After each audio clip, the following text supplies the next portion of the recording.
Hi, everyone. Welcome back to your joyful era. I am your host, Courtney, and I am joined by a really amazing guest today. And she's one of my besties, and I'm so happy to have her here.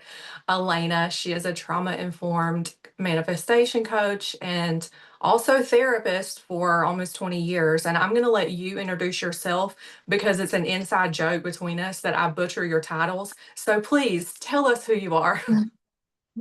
Thank you, Courtney. Yes, I am a therapist turned coach, a therapist in the field for over 18 years. I am now a trauma informed coach, mindset focused, manifestation focused, and I'm just so happy to be here. I have a history in juvenile justice. I work with students with disabilities now as a clinician, and my side hustle, which is my favorite, is my coaching business. So, thank you Yay. for having Well, me. I am so honored to have you here. Thank you so much for joining me today. I don't know why we've taken so long for you to come on my podcast. Well, I the know. podcast is new, but I'm so glad that you're here and I love you and we always have the best conversations We and do.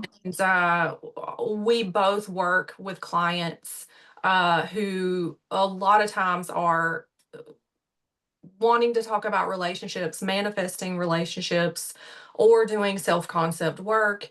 And those two things kind of go hand in hand. Well, they do go hand in hand. We have to talk about that because that's such a big commonality between the two of us and the work that we do. Yes, and it's also my favorite topic to talk about, so Yes, I I'm love it happy. too. It's really fun and there's so much that you can go into with that. But before we do that, I want to ask you, this is so random. Sure. Have you ever had sleep paralysis? Um, I have not. I actually have a big fear of that. I hope I never have sleep paralysis, but I've had dreams where it felt so real that I was frightened. So I don't know if they go hand in hand, but I know sleep paralysis, you actually can't even move. Did that happen to you? That happened to me last night. Oh no. So, not trying to freak you out. It's okay. That's a fear of yours, but it was so weird. I did not freak out in the moment, and I've never had it happen to me before, but I was talking to my husband about it this morning, and I asked Uh-huh. him. So now I'm just asking everyone. So this is super random and out of left field, and we'll get back to the relationship stuff. Sure. But I feel like I'm a little more tired today than I would be, and I don't know if it's because I did not get quality sleep last night and maybe that's what led to that experience. It was so interesting. I didn't feel like freaked out or scared. It didn't feel like a I know a lot of people talk about sleep paralysis like a paranormal type thing and I'm like Yeah. it did not feel like that to me at all. It was just like, oh, well, I'm awake, like my mind is conscious and sort of awake, but my body's not. And like I'm trying to move my body, but I can't. And Mm. I could open my eyes, but I couldn't move my body, and so I was just like I didn't freak out in the moment, I was just like, "Well, I guess I'll just go back to sleep then," and I did, and it was fine, but I did have, like, really crazy dreams last night, and I kept waking up and going back to sleep, and so I'm thinking that that has something to do with it, but it was super strange and very random, and I've heard people talk about it a lot over the years, but I'd never Mhm. had that experience, and also I've heard people talk a lot about lucid dreaming. Also never had that experience. Have you ever had that one? Can you explain a little bit more about lucid dreaming? Like what, because my dreams are, you know that my dreams are wild. Like I actually feel like I live it. And then, Yeah. Well, okay, so from what I've been told, and I've never had this experience, okay. is when you're dreaming while sleeping, you become conscious of the fact that you're asleep and you're dreaming. And you know that you're asleep and you know you're in a dream, but you're aware of it because most of the I've never that's never happened to me. Like when I'm asleep and I'm dreaming, I don't know that it's not real. I have no awareness that Uh, I'm sleeping and dreaming. That's what lucid dreaming is. And so to hear other people tell it from listening to other people's experiences, it's like when they become conscious to it, then they start consciously like doing things in the dream. Does that make sense? Because they're so aware then, of it. so then almost all of my dreams are that. Yeah. What? Are you I serious? actually watch. I actually like am oh, I don't know how to explain this. I'm almost not in my body, like I'm watching from a third person the dream take place and I'm like, "Oh, I'm dreaming this. Like I wonder how it's going to unfold in the dream." Oh my god, Yeah, that is so cool. So you are an all the time lucid dreamer, which is I am. fascinating to me, and it's so interesting how different people's minds do different things, and we all have different perceptions and different experiences, even like the way that we see things and perceive things like colors. My husband and I have an Oh, you would argument tell him. about right, like the difference for years, the whole time we've known each other. I will call it blue or he'll be like, that's gray, or vice versa. I'll go, look at that gray, and he's like, that's blue. And so I don't know if that's like some type of color blindness or what you would call it, but I think it's just like perception. And that's so Mhm. fascinating to me that everyone is just different. Yeah. And just like a little piece on that, you know that I have more of a logical, intellectual Yep. mind over a feeling and emotional, right? So I think that when I'm dreaming, I'm not even like almost allowing myself to lose that sense of practicality. I That think makes like, so much sense. yeah, so I'm almost like I'm not controlling the dream, but I'm like, I'm still here. Like you didn't lose me. Like you're Like more of a meta. I am not leaving my body ever. I Yeah, feel like I I don't like that type of feeling. So I think I'm just like, no, girl, you're still here, and I'm watching you.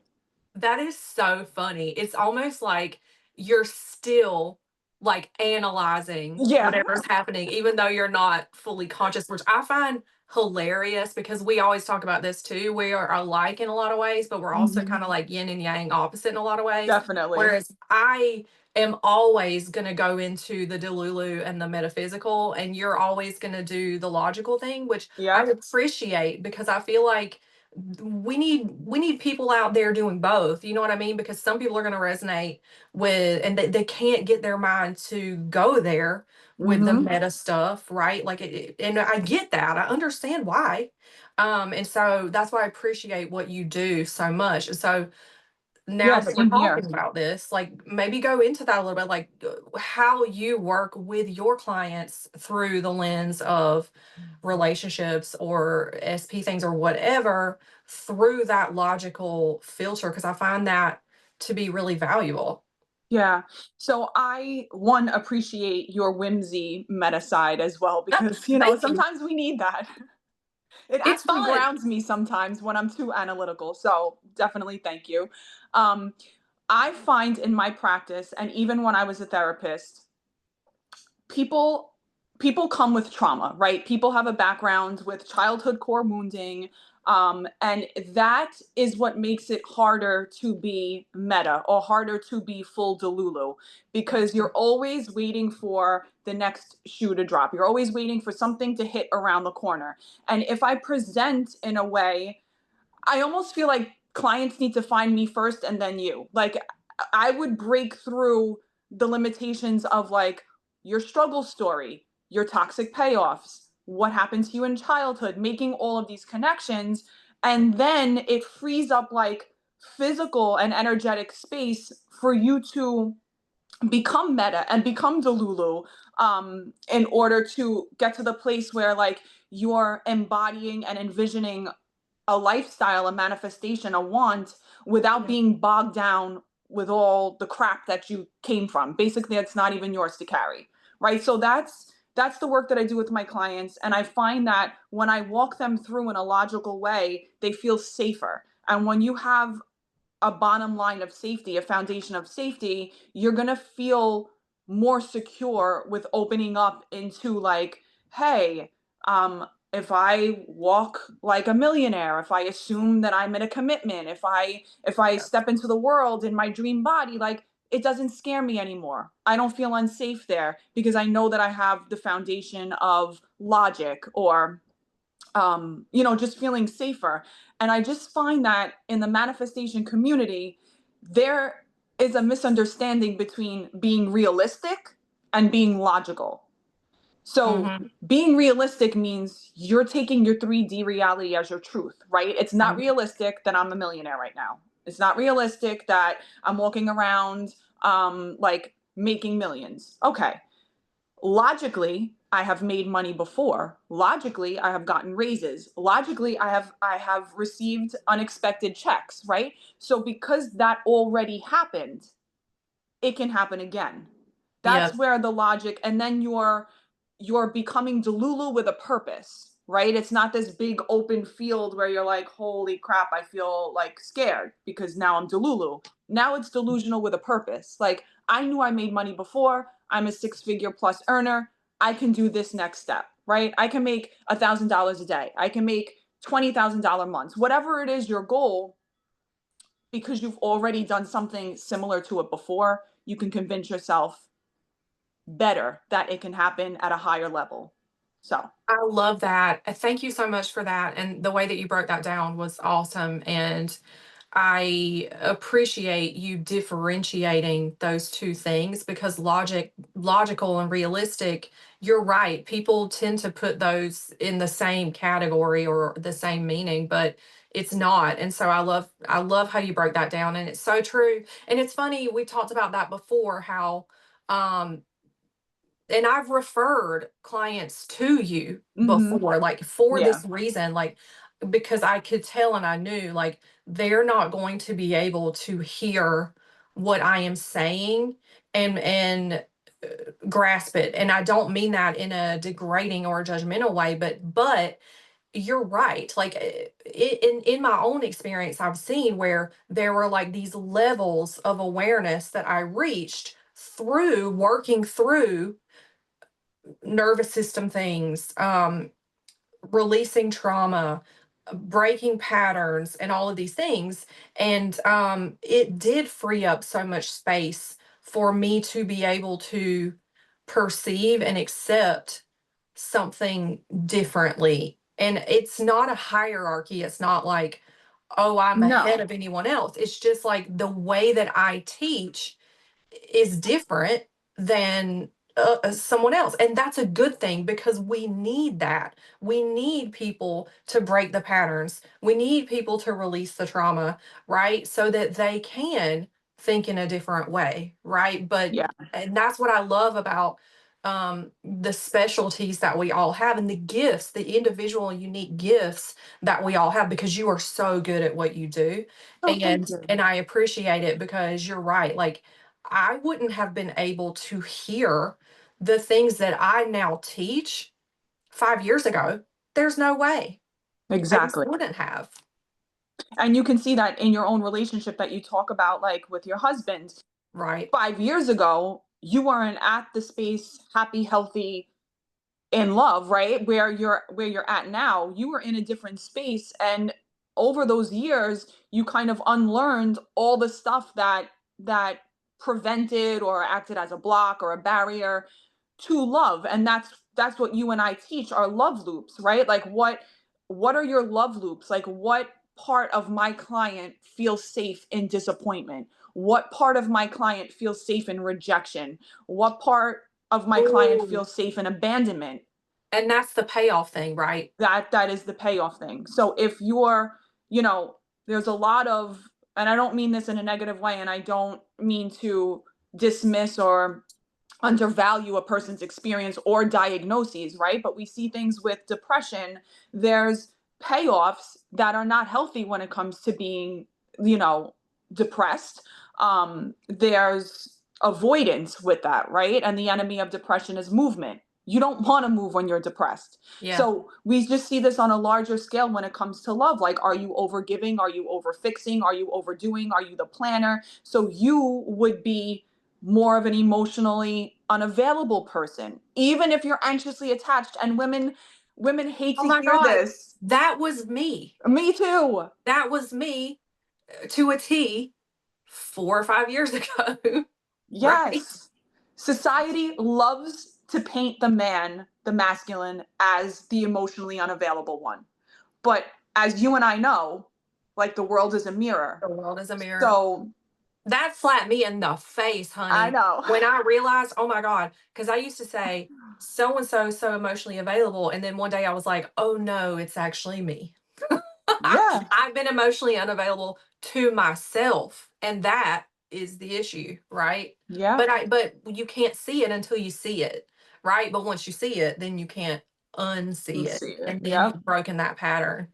Yeah, and that's what leads you to being able to identify your toxic payoffs, right? So if I'm the overgiver and the overdoer and the just I'm just showing up and I'm just checking in and I just need to make sure, like one, you're gonna Yep. burn out because you shouldn't be in that energy, especially if you want a healthy, like masculine, feminine. We know it's not gender specific, but it is if you're manifesting that and you're acting like that, it's not gonna work. No, It's repelling. you're in the masculine, you're in the doing, you're in the initiating, right? And it's not, you know, gender based. It's an energetic thing, right? Hmm. Because then you're chasing and you're checking and you're more than likely dysregulated, right? Whereas the opposite pole of that, and that's where polarity comes in, when your body feels safe enough for you to relax and you know that you don't have to chase.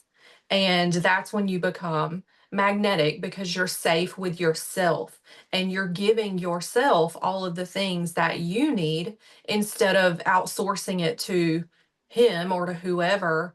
And that is that attractive energy where it makes space for the other person to come in and pursue, to come in and initiate, to come in and show up, right? And when all of that finally clicked for me, it's like I never went back. I'm like, it just makes so much sense. But, you know, when I was younger, I didn't have the resources or the Hmm. awareness or the tools to know any of this. And my parents didn't know it and they couldn't teach me. And, you know, because they were in toxic patterns themselves, right? So it's just like, that's another thing.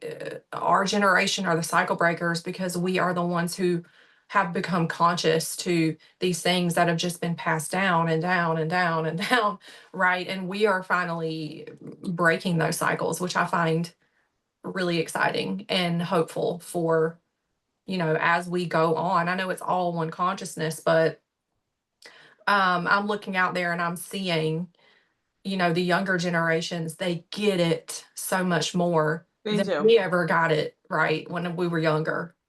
Yeah.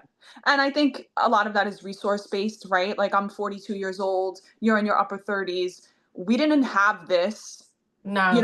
when we were dating and when we were like developing and things like that. We didn't have, mentors or big sis or Yeah. even active therapists on or coaches on platforms like this. Oh, So, therapy was very much still yeah. stigmatized when I was growing up.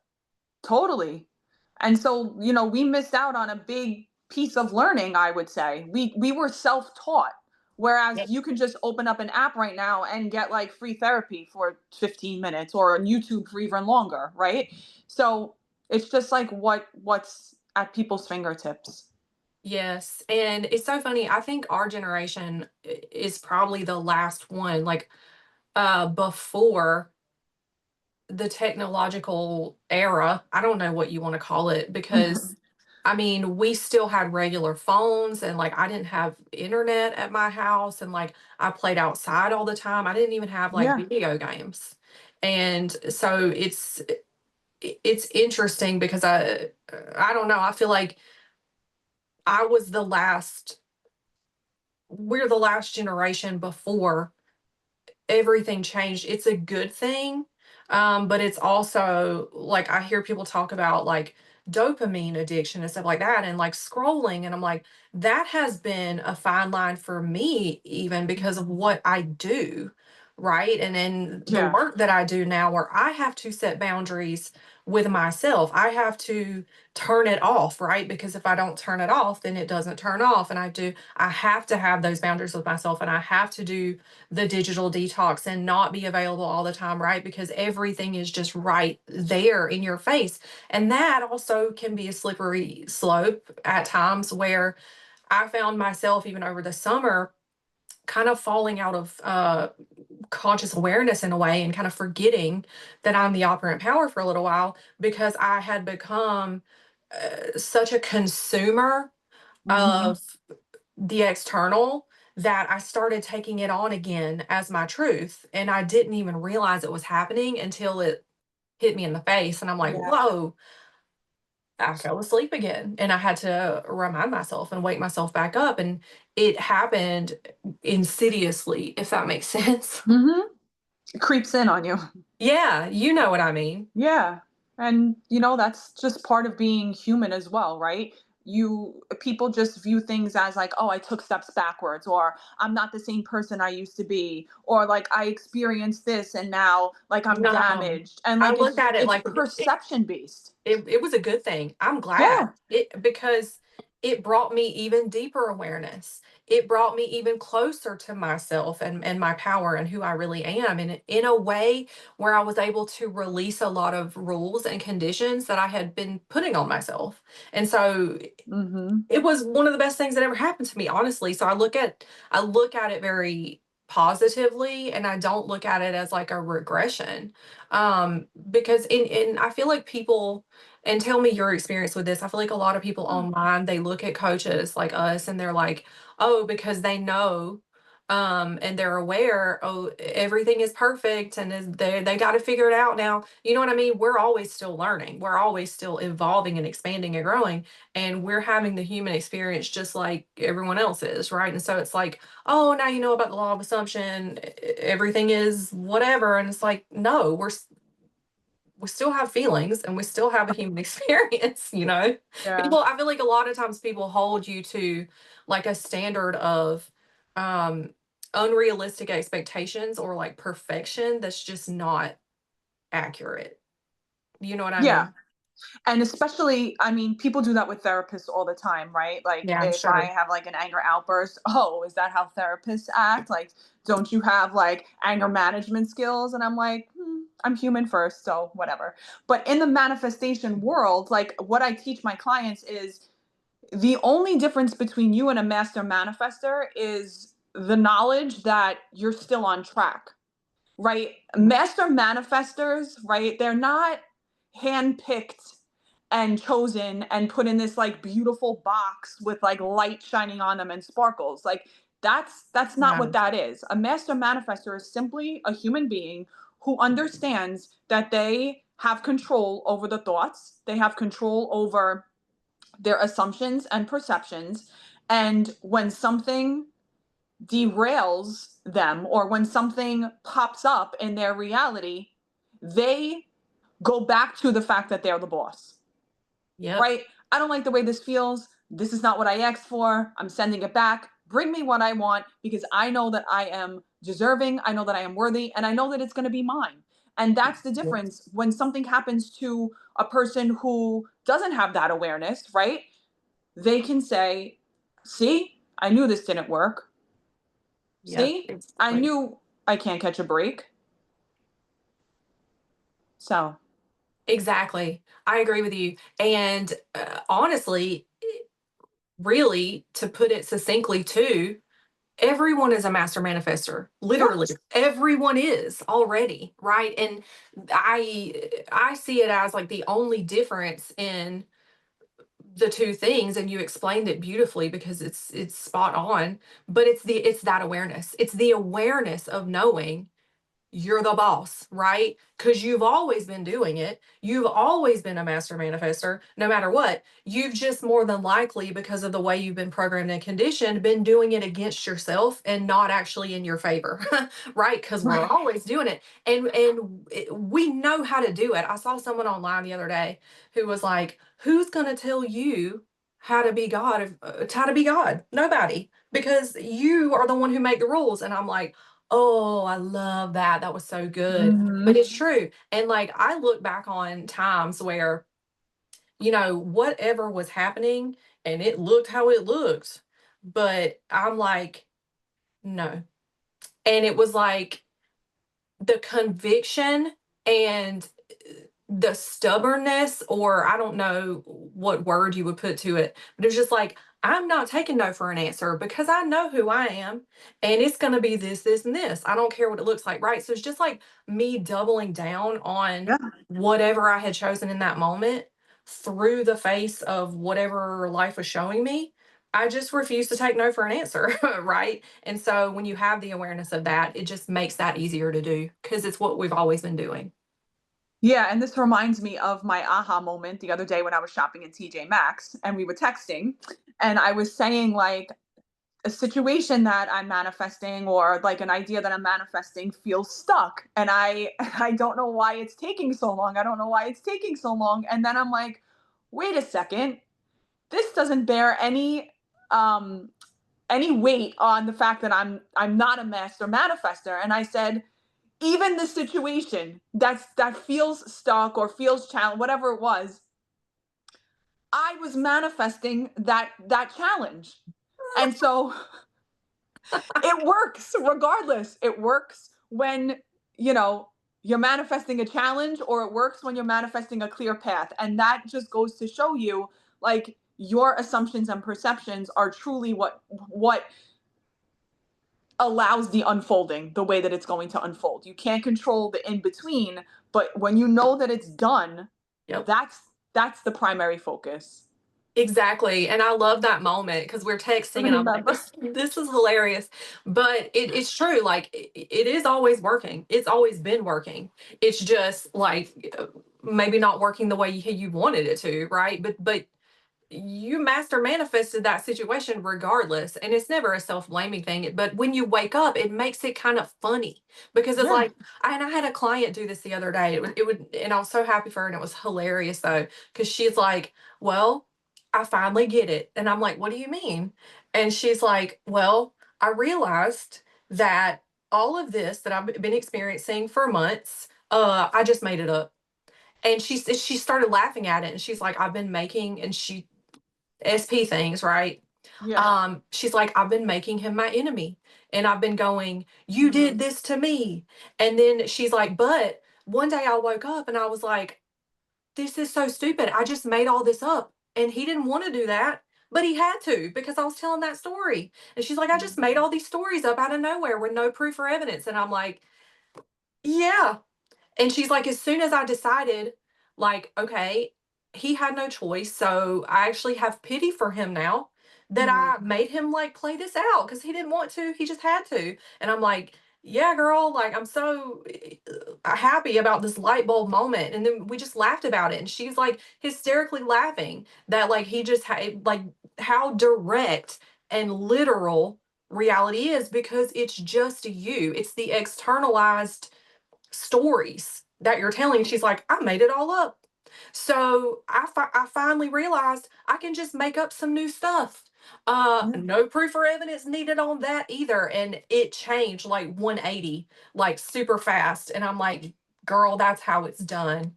You did it because you've always been doing it. And now you're actually doing it in your favor. And right. And so that's the only difference. Yeah. And how many times do we, aside from like SP stuff, but I come from like a big Italian family, and the dramas or like the anxieties, the emotional. My cousin jokes like anytime the phone rings, like his mom would pick up and be like, "Who died?" And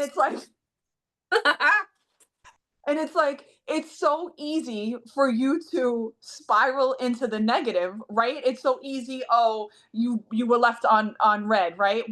Okay, so what are you feeding that? Like, Yep. is he busy? Like, is he at the movies? Is he, I don't know, sleeping? Is he sick? Like, what store? Or is he avoiding you? Does he not like you? Does he, whatever? Like, what are you feeding these little things that happen to you on a day-to-day basis? Because that's the insidious piece, right? So Yep. where does your mind go in the little moments, like when you're walking on a treadmill or doing the dishes, taking a shower, typing for work? Like, though, that thought pattern is what you really need to watch out for, because that's often unconscious, and Yep. that's where your story lies, right? So for your client who said like, I have been creating stories with no proof or evidence, like, why though? Why? What's the difference between you, client, Yep. who's creating negative stories, versus someone who doesn't probably come from a deep childhood core wounding around love, right? That person would be like, oh, okay, well, he's left on red, or maybe he's in a bad mood today, and Yep. maybe just needs a little minute. What? Nothing to do with her though. Lost his phone, whatever it is. Nothing to do with her worth. Nothing to do with her status in his life, nothing to do with how he feels about her. Yep. It's the element of like being aware of your struggle story, because when you're aware of it, you can say there's no proof or evidence here. Stop doing that. Exactly. Stop. I had to teach myself how to do that. And I don't know how did it on my own, but I did, like in that area of life, right? Where anytime my mind would go to, oh, I haven't heard from him or whatever, I had to learn how to stop myself, right? Because it would go to those places. And I used to find all the relationship stuff really difficult and frustrating too. And I didn't know why. I kept repeating all these patterns, right? Well, Hmm. I had to break those addictions to negative stories, right? And it was through becoming aware of them and where they came from, right? So exactly what you said. And so, people have heard me say this online before. I think it's funny now, and I've told this story before, but when I was manifesting my husband, like on the nights where didn't hear from him or whatever, I decided, all right, what's my like go-to story going to be for this? Right. And Yeah. so I decided the go-to story was, oh, he fell asleep on the couch after work because he's really tired and he had a long day or whatever. Um, and you cannot make it up because I would like put that, I would catch myself, I would stop it. I would stop the thought, right? And I would go, Hmm. no, no, he fell asleep on the couch because he's tired after work. He's not ghosting me. There's nothing wrong with me. I didn't do any right, nothing to do with Exactly. me. And so I gave it that story, and then I would like go back to whatever I was doing, and I would focus on me, and I would like pull my energy back to me. Never fails. He would call me the next day and be like, "Oh, sorry, I fell asleep on the couch," and I'm like, "Yeah, I know you I did." know. I know you did, right? It's always what you say it is, right? And so, like, the stories you're telling and the meanings you're giving. And it's funny because, and also kind of mystical, magical, sometimes too, because it can look however it looks, but whatever you're telling yourself about it, that's what it's going to be, no matter how out there it is. They just have to play it out for you, Yeah. right? Which is wild. Like, I had a client the other day who, and this was really cool, she got on the call and she was freezing and like had this big coat on. And I'm like, "Are you okay? Are you cold?" Aw. And she's like, "My heater's broken." And I was like, "You know what? I'm going to say right now for you that your heater is fixed. And that's it. So email me later when the heater's fixed." And she was like, "Okay." Cause like she started telling me, like, "Well, I called my landlord and she usually takes a long time. And this has happened Hmm. before and it took a long time." And I'm like, "Nope, the heater's fixed." And later that night, she sent me an email, all caps, "The heaters are working." And I'm like, Aw. there you go. You can't make it up, right? And it's just, no matter how it looks, it's like whatever story and meaning you're putting with it. And that's where it gets to be once you've worked through a lot of the darker, denser, heavier stuff and Hmm. released a lot of those negative stories about yourself, where you see that you're sourcing all of these things and reality is just you externalized, and you can see that. And I feel, for me in my experience, it's made it a lot lighter and more fun, because then I've been able to kind of like play around with it and have fun with it, you know what I mean? Yeah. And this is where like the resistance piece comes in. And I teach that we have different self concepts for different topics, right? So you can have a very strong self concept in career, financial freedom, abundance, right? And have a lower self concept when it comes to love, commitment. And so I don't want, like, the message out there is I don't want people to think that because they're not strong in one area, it means that there's like something wrong with them. I always teach, like, if you are strong in one area of your life, and this is pretty logical, this is not really about manifestation, but if you're strong in one area of your life, like, pull on that strength. So if you are a person who's strong in career and financial wins, right? What does that feel like for you? Like, what does that energy feel like? What does the momentum feel like? What does it feel like to win in that capacity, that area of your life? And anchor that and bring it over to your love life. right? Yep. What would it feel like? And like, this is just the sidebar, but you know, dating coaches and content around dating pops up all the time on here on TikTok or whatever. But the idea of going into like a date with low expectations, I can't mentally wrap my head around that idea because the expectations that you set are what you will align with. And so Yeah. I know that people do this for like avoidance of disappointment, but that just tells me that you're okay with giving your power away. Because if you're standing in the truth that you are that girl, like if I Yep. step into a room, I don't care where it is, like if I'm stepping into the room, I have a self-concept where like I'm that girl. And so why would I ever say like I'm going into this with low expectations? That's me saying to you here, like here's my power. Like you show it back to me with low Yeah. expectations. Like if I go into something and it doesn't meet where I'm at, I'm like, okay, whatever. It didn't mean anything to me. That's not who I am and that's not what I'm about. So it either has to shift to match me or I don't know, that's usually what happens. It shifts to Yeah. match. Yep. And that's a worth thing too, right? Because if Yeah. you're going in to anything, whether it be a job, a career, a business, or dating or relationships or anything, because everything is the same thing. So there is no harder or easier. And that's something I realized a while back was, I've been saying I've had this story, I've held this story that this is easier and this is harder. No, bitch, it isn't, because I used to think that was hard. So if I could do that, I could do this, I could do it all because it's all the same. There's no Yeah. difference. But if you're going into something with low expectations, it's like that's a worth thing, I feel, because you're like, well, I'll just take whatever I get because I don't think I can get something better. Right. So what kind of mentality is that? But at the same time, if you show up and you have the higher expectations because you see your self-worth, then whatever it looks like is whatever it looks like. And you're going to be like, nope, that ain't what I asked for. I'm getting this, this, and this because I do see my worth. And it will shift to meet you because everything Absolutely. does. Absolutely. It's like my mission in like my career to help women not have social anxiety for this Yep. reason. Like I feel like society um not put a damper on, but you know, the energy of like dimming your light as a woman. I can only speak in a woman's perspective anyway. Yeah. But like the oversharing to be accepted or the awkward like laughter and pauses and it all just says that your self-concept needs to be tweaked, right? Because another human being on this earth should not make you feel discomfort in the sense of who you are, right? Because we're all walking around flawed. So who am I to say like, oh, here's Courtney entering a room like she's flawed in this and this? Like, who am I to ever say that?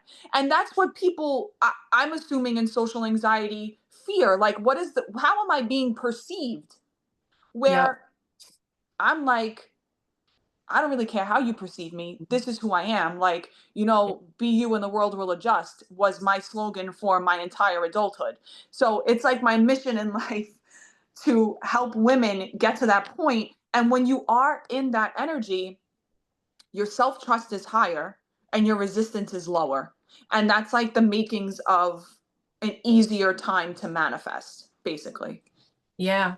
Self-trust, that's such a big one, right? Because Huge. that's where, and especially hand in hand with knowing who you are and knowing what your power is and knowing that you're the source, right? And so when you know that and you know that your truth is the only truth in your reality, and you that is self-trust, and that's where the whole proof or evidence things comes in, where it's like it's what I say it is and I am who I say I am. I don't need proof or evidence. I don't need the world to tell me anything or to show me anything because it can't. I'm the only one who gets to say who I am, not the external world. I'm the only one who gets to state my truth. And so I don't need proof or evidence to stand in that because I trust myself and my power and I know who I am. So, yeah, exactly. It's so powerful. And the other coin, the other side of the coin to that is when something does go bad, right? Self-perceived bad in your life, or when you face self-perceived rejection, you can say to yourself, like, I always have me to fall back on. Like, you, because Yes. I'm experiencing this, does not touch who I am as a woman. And when you're anchored in that, you know that whatever the situation looks like now is Yep. not the final result, because I don't like this. So if I don't like something, that's not the final result. And I don't believe in a plan B. Like, if you set out for this, it's going to shift based on your perception and your assumptions and the way you speak of something. So when you are anchored in that self trust, that high self concept, you are confident that whatever is in front of you is now going to mirror you. And that will carry you through really shitty curveballs that life happens to throw at you. It carries you. Yeah. One of my favorite things to say to myself, um, internally, like anytime something looks not the way I want it to, Hmm. and I laugh and it's funny because I'm like, nobody gets to, and this is what I say, nobody gets to tell me no. Right? So, you know, rejection's not even a thing Right. because you know who you are. It's like nobody gets to tell me no, even if they did just tell me no. No, they don't get to tell me no because this is my reality. I'm the main character. I'm that girl, right? And so, yeah, like doubling down on your chosen truth, your chosen identity, which can be whatever you want it to be, right? And you're only going to give preferable stories and meanings from that perspective of the self trust and the higher self concepts and knowing who you are, right? And so it's like, I don't care what it looked like, I don't care what happened.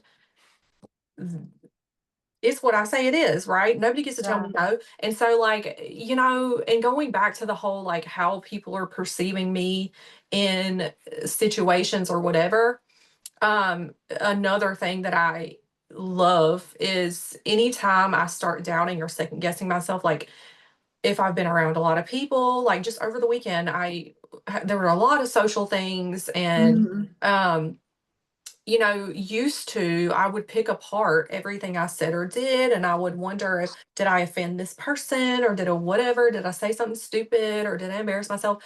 And nowadays I'm like, I don't give a shit. And like the next day I'll be like, no matter what I said or did, it just made them love me even more.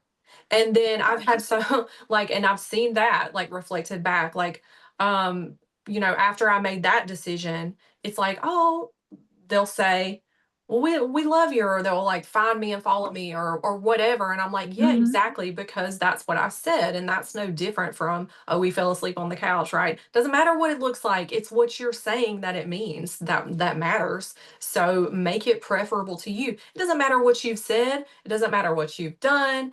Even if you did something stupid or embarrass yourself, who cares? They love you even more for it, right? Yeah. And I that's what it's going always to end up being. Absolutely. I get a lot of clients that say, like, oh, in the moment, this is more about revision, right? So I get a lot of clients that say, in the moment, I can't think of a better story, or like, do you use revision? I am not a big fan of revision in the sense of like, if I had an argument with someone, like retelling a different story, that my brain doesn't accept that. So what works for me is that I overlook it completely. And it's not about like avoidance, right? Because I am trained enough or emotionally connected with myself enough to know how to like flush through the emotions first. Like I feel it, right? I feel it. I just don't pitch a tent there. But I'm like, okay, I'm not feeding that. Right. So if you were thinking about the things that you've said over your weekends, like the example that you gave or whatever, I'm not feeding that. Like I'm not feeding the argument that I just had. I'm not Yep. feeding the negative experience that just crossed my path. I don't like it. I don't like the way that it feels. I will do some somatic exercises to help me like bring back to baseline, but I'm going to let it die off. I'm going to let it leave. Yep. And I find that that's more helpful to me than revision in any way. So Yeah. if you're listening to this and you don't like revision or it doesn't like lock in for you, feel what you need to feel. There's no way that you should be avoiding, stuffing, repressing, or ignoring emotions, right? You're human, they're meant to be felt and they're meant to go. Um, just overlook it, right? You're not ignoring something, you're choosing to overlook it. That's a decision that you're making. I'm feeling it, but I'm also overlooking it. Yeah, and that's so true too, because it's like the less you focus on it, no one else is gonna focus on it. The less you give a shit about it, no one else is gonna give a shit about it, right? And I kinda look at revision in a different way than a lot of people talk about it online. I mean, revision is a buzzword, but it's no different than anything else. It's like, Right. how am I perceiving this in this moment, and what meaning am I giving it, and what story am I putting with it? You could call it revision if you want to, but it's all the same thing. It's no different than I'm going to manifest this, like making a different choice in this moment. That's the exact same thing. So, and I've experienced what you're saying as well, where it's like, well, I don't really care. And I just kind of forgot about it. And Mhm. then nobody ever brought it up. It was like never happened. And I'm Yeah. like, what? I don't Just care wiped about it. out. What do Just you, exactly. And then it's just like, next. exactly, gone. Yeah. I love that. So, But yeah, I loved our conversations. I feel like we could just talk forever. me too. It makes me happy. Um, my mind just went blank. What were you thinking of? I don't even know. I'm telling you, like, I did not get quality sleep last night. Yeah, you need a recharge. I You know had what like, I feel like you're describing when I listen to subliminals during the night. That feeling when you wake up, that groggy, I almost feel physically sick when subliminals play in my head overnight. I cannot listen to it while I'm sleeping. I It don't, sounds similar to what you experienced with the sleep paralysis. yeah, I don't know. That was bizarre, and I've never experienced that before. But I also had really weird dreams last night too, and I don't always remember my dreams, but when I Mm. do remember them, they are strange. And so my high school reunion actually was supposed to be over the weekend, and then they Oh. like canceled or rescheduled it because not enough people like paid the money to go or Oh. whatever. And I'm like, well, that's not going to happen now. But I wasn't planning to go anyway because I had so much other stuff going on. But one of my dreams last night was that I was at the reunion. So I went to the reunion, and it was hilarious. Actually, it's so bizarre because the food was like a potluck that everyone just brought their own food, and it was all like gross and disgusting. I'm like, this is the most random dream, like stupid. But yeah, like I don't know. I just feel like, and I haven't had a negative or a bad physical reaction or experience with listening to subliminals, but Mhm. I know the feeling that you're talking, it's like kind of drained and Oh, exhausted, I don't like like it. foggy, like mentally Mhm. foggy. And I wonder why Yeah. that is, because I know a lot of people are like all about subliminals, and I will listen to them too sometimes, but I will listen to them during the day because we're Yes. always kind of going in and out of like hypnotic states. Like when you're driving, when you're walking, when you're scrolling, when you're whatever, like I'll listen to subliminals like that, not like overnight sleeping, which I have done in the past though. Mhm. And I've even, not even a subliminal, like a sleep tape Mhm. where I would record affirmations or scripts in my own voice and just listen to that overnight. And oh my God, like the dreams that I would have during that time.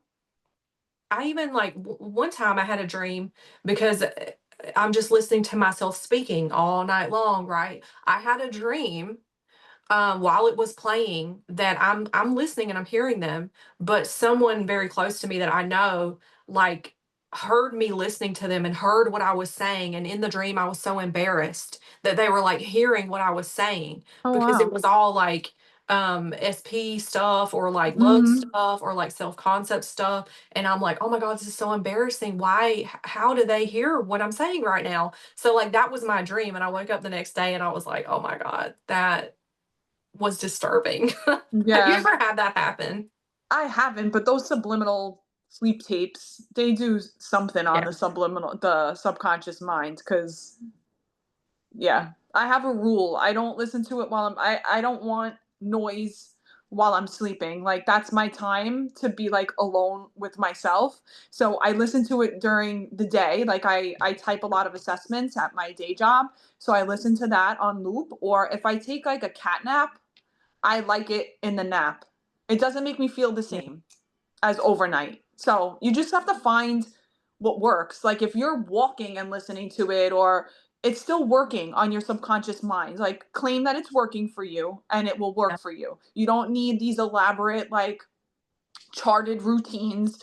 Do what feels good so that you're more likely to commit to it. That's what I always tell my clients. Like, this should not feel like you're forcing yourself. I mean, in the beginning, when you're reprogramming, I know you've experienced too, as have I, you have to Yeah. be on top of yourself. Your thoughts will always wander to safety, which is not the safety that you're looking for, basically. So Not you initially. learn to, right, you learn to move yourself out and stay on point, and eventually it just becomes a good feeling routine. Yeah, I agree with that. I mean, anything that feels like work or it's like, oh, I gotta do this is no bueno because it's like, Yeah. why do you feel like you gotta do this? And then it's like you're outsourcing your power even to the techniques. It's like, well, if I don't do these techniques and this routine, then I'm not gonna get what I want. Well, it's not you not doing the techniques. It's Mhm. because you're saying, I'm not gonna get what I want, right? So it's like, that's been a little bit of a thing for me personally too that I've realized and learned for myself is like, um, I don't need all these things, and the reason that it's working is because, um,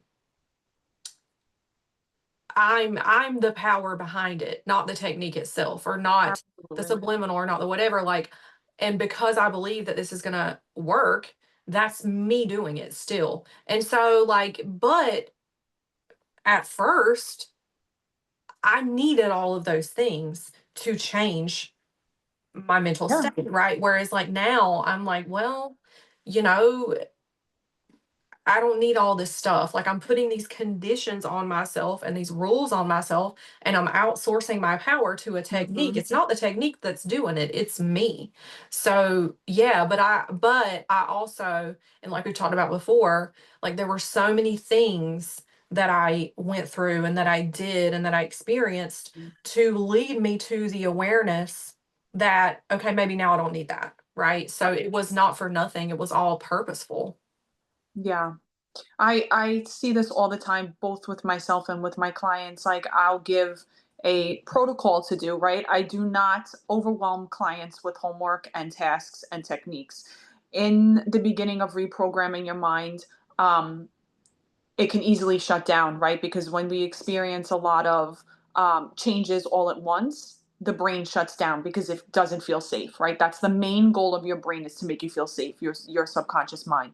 So don't keep looking for the next thing to do, right? You can make the slightest changes in your everyday life. You can make the slightest tweaks and experience the results that you're looking for. So if you're new to this, or maybe you're just feeling challenged right now or stuck, whatever it is, don't go all in with a million tasks, because then you become task avoidant, and that's what we're trying to avoid, right? We want you to feel comfortable easing into a different way of life. Yeah. So the goal is for you to find your sweet spot without shutting down first. You don't need a lot, you just need to be consistent. You need to be persistent. When things of the opposite show up, you're still grounded in, let me stay focused, right? I equate this, because it's easier to understand, to like a weight loss journey, or you can use weight gain, right? You're not going to be on a diet for a week and reach your goal weight. Sometimes you gain a pound, sometimes you lose two, right? The focus is still my goal weight. because I haven't gotten there yet. And just because maybe you went up 1 pound or an ounce or whatever it is on the scale, it doesn't mean you lose sight of the end result. You keep going, right? You keep following your meal plan. You keep following your exercise routine. You keep following your sleep schedule, your somatic exercises, whatever it is that you're doing, you are consistently doing it. And that's what the backbone of any manifestation is: consistency. Because you're consistent when you're spiraling down, right? When you have anxiety and you're worried and you're making up all these bad stories, you're Yeah. pretty friggin' consistent in that energy. And that's why you get what you're seeing. So now pivot. That's what I was telling myself and Pivot. Courtney and TJ Maxx. I'm like, oh girl, I better pivot, right? When I had that aha moment as a master manifester in the other direction, right? I better Yep, pivot. So exactly. that's what it Because calls for you to if do. yeah, if you can manifest all the shitty stuff, of Yeah. course you can manifest all the preferable things, all the desirable things, right? Because there's no difference in the two things. It's just you knowing that, you having the conscious awareness to know you're the power behind it. Your awareness is doing it, right? So you're just kind of like training yourself to think in a different way. And like you said, you just keep going and you keep doubling down Mhm. on what you've chosen, no matter what. And then it just has to show up. And um going back to not looking for proof or evidence, right? I heard another creator online the other day say, and you and I talked about this because I'm like, this is a groundbreaking, and it's a good thing to remember in those moments when you might find yourself looking for proof or evidence out there, right? Mhm. And what that creator said was, when you're doing that, it's like saying to the 3D or reality or whatever, show me something, but it can't. And because you got to show it something for it to show you something, right? And it all starts within you. And that kind of like hit me like a ton of bricks. Like, oh my God, that's so true. You can't look out there and go, show me something if you're not showing it something, right? Right. And that energy alone is what keeps you in chasing energy, right? Because you're Yeah. It's just constantly repeating the chasing the next high. same. Show me something to Yes. make me feel good. That. Respond to my text so I can feel safe. Tell Yep. me that you love me so that I know that everything is okay. Show me bank account that, like, oh Yep. my gosh, my money, my bills, like show me, show me, show me, when what you're doing is becoming more and more separate from source, which is Yep. you, right? Yep. So these are Yeah. And just it little pieces of awareness to put in your toolbox. exactly. And then it's like, no, you show me something and Right. then I'll show you something, right? So it's like that was really funny. It made me laugh, but it was also like, wow, like what a way to put it because that's accurate, right? And that's what keeps people stuck in these loops of like creating the same thing over and over and over because you're expecting life to show you something that you're not sourcing within first, and that ain't how it works. It's the other way around. So Yeah. it is a good reminder, and I remind myself of that all the time. This reminds me of I know you don't like this quote either. If he wanted to, he would. And like I always say back, He can't. like if you wanted to, you would. You're not being consistent with what you want. You're not being consistent with yourself. You're not being consistent with the stories that you're telling. You're not being consistent with the energy that you're stepping into or your embodiment. So what do you mean if he wanted to, he would? How about you? Like Yeah. this is exactly, it's no one to change but self.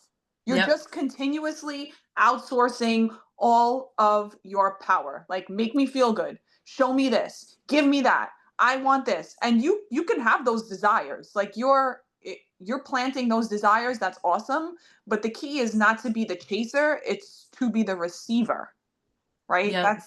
That's the shift. Exactly, and I do hate that quote, and, like, anytime I hear that, I'm like, "No," because when you say something like, "If he wanted to, he would," you victimized yourself, and it's not possible for you to be the victim in your own reality. You are not the victim, Right. right? That's a perception, but it's not the truth. That's like, that tarot card where the girl has, like, the blinders on, but she's done it Yeah. to herself, right? Like, that's what that reminds me of. That's, like, the energy of that card is if you wanted to, you would. And just like my client said, like when she had that realization that like she was making him her enemy, and she was saying, "You've done this to me." And then she like woke up to the truth and realized, no, he had no choice but to do this, this, and this, because this is what I said he was going to do, and this is how I was Mhm. perceiving him and myself. And that's right. Like, it's not if he wanted to, he would. It's he can't, because you Right. are keeping him at bay or Yeah. separate from you, or telling all these shitty stories, right? So it's not that he don't want to, it's he can't until you let him, right? Exactly. Exactly. There's so Yeah. many quotes like that, like all those quotes that are like, I can't think of another one right now because my brain is foggy today. But yeah, I mean, it's so funny, like looking at stuff like that, all these common phrases Yeah. that people say in society, that it's like when you have a different perspective on and you know how it all works, you're like, Mhm. that ain't it, right? But Yeah. it's funny. And just for this piece, I warn people, like, the stories that you're listening to, the gossip that you're engaging in, the Yeah. content that you're subscribing to, right? Mhm. Even coaches across the board, when you listen to that on repeat, you are ingesting that information. So if something doesn't feel good, half the time you're not learning from them. Yep. You're aligning with a limiting belief that's keeping you safe. So don't say, "Oh, I'm learning. Oh, it's enrichment." No, it's not. It's almost like a trauma bond. Okay, it's almost you're trauma Yeah. bonding with someone, and you're saying they're teaching you something. They're just co-signing your limiting beliefs, and it's making you feel good, right? Because now you don't have to change, because this coach who has so many millions of followers says that this is true. It must be true for me. When Yep. the indicator is feeling discomfort and learning to sit with that while you shift. That's the Yep. goal. So be super aware of what you're consuming, the content that you're consuming, and what story you're assigning to that. Is it Yeah. my truth, right? Like, you're taking on certain identities that, if you're looking for a certain type of life, you have to leave that behind. Yeah. It's like looking for external validation of your victimhood, right? Or it's external validation. That's what it is. It's seeking. And I've been there. And so, and I even used to Totally. talk like this, like, you got to do this or that. No, you don't. No, you don't. And I don't talk like that anymore, right? And I don't teach like that anymore. And so when Hmm. I see creators now, and this is no shade, I mean, I used to say shit like this. And I don't Yeah, now, but it's like, definitely. you gotta do this and this to get this and this. No, you don't. Maybe you do. I don't, right? Hmm. Because and that's the whole piece. Like that is like breaking it down, simplifying it, going back to basics, is that you're the only one who makes the rules in your life. And so, like, you don't have to take on what anyone else is saying as your truth, because there is no objective truth. There is only your truth, and it's Yeah. whatever you decide that it is, and your identity is whatever you decide that it is. And so, like, absolutely spot on. And that was like that thing that I got caught up in, and fell asleep and realized and woke myself back Hmm. up, that I had taken on all these rules and conditions and limitations, and I placed them on myself. And um, until I came back into the awareness that, no, once again, this is just some made up shit, Yeah. right? That does not have to be your truth. And if you want to choose that, that's fine. There's no judgment. That's just an option, though. It's not like the only way. You could choose it if you want to, and that's fine, but you Yeah. don't have to, right? And Yep. that's the whole thing. Yeah. Autonomy. Exactly. Yeah. Sovereignty. Yes. Hmm. You Yeah. are the sovereign. So, and I tell people that, like, all the time. And I made a video the other day saying, like, don't look to me to give you your answer. I can't tell you Hmm. who you are. Um I don't get to decide what your truth is. I don't get to decide who you are. And so, only you can do that. And so for me, I've always tried to navigate like being a light or being an example. And here, hey, here's what I've experienced. And I'm going to share it with y'all. Maybe it will help you or maybe it will resonate with you. But at the end of the day, you're the only one who gets to decide who you are and what your truth is. Yeah, And so, I'm always going to do my best to lead people back to themselves. And I know that you feel the same. definitely. Yeah, Oh I my do the same gosh, way. thank you so much. This has been really fun. I could just Yes, keep talking. That's so funny in the middle. I'm not even going to edit that out. I'm just going to leave it in there because it's really funny that I'm just like, my mind just went blank. yeah, don't edit it out. Real talk I'm with like, Courtney and Alaina. what am I even saying right now? I don't know. That's Anyway, so thank you funny. so much for coming on. Thank you for having me. I appreciate you. I hope that we can do this again. Maybe Of course. we can do a part two because there's always a million things to talk about, and I feel like we could just go on and on. Absolutely. I'm Well, tell here. everyone what's going on with you, if you have anything coming up, and where they can reach you and how they can work with you if they want. Yes, so you can find me Instagram, TikTok, Ask Elena. I have my link in bio where if you're interested in working with me, I have recently slashed my workbook pricing. I have added in a text messaging package as per client request. And there's multiple offers and how to work with me. So I am here. I would love to connect. If Okay, so in my link in bio, there is a recommendation of the workout witch. And if you are into somatic exercise, if you feel like you have stuck emotions or stuck traumas, cortisol issues, hormone imbalances across the board, please check that out. There's a discount code, Alaina M Salerno LCSW. You can get a discount if you like to purchase any of her programs. She's fantastic. I've purchased her programs. I've chosen to partner with her because I believe in her work and she has helped me so much. So, I just a love little her. tidbit. Yeah, She's great. Like her she's exercises amazing. are phenomenal. And it's so soothing. So don't think I'm making you do these workouts. You do them in your bed. So, Yeah. Yeah. I love it. All right. Well, thank you again. And thank you, Courtney. yeah, and we will see you soon on the next episode. Bye, guys. Bye.